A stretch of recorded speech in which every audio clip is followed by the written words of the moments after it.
Hello everyone, in this video, I'm going to show you on how to remove the ceiling and ground in Geometry Dash. We'll start with the first step, which is to open the Geometry Dash and go to Create Mode.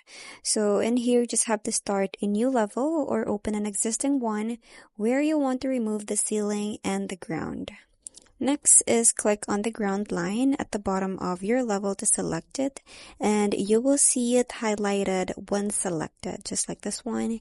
And then with the ground selected, tap on delete button or use delete key to remove it from your level.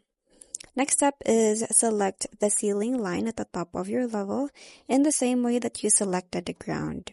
And lastly is complete your open design. So delete the ceiling and enjoy your open space level design.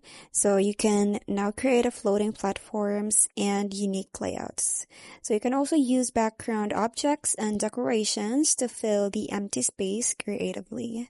So that's pretty much it. I hope you find this video helpful. Thanks for watching, and I'll see you in my next one. Bye.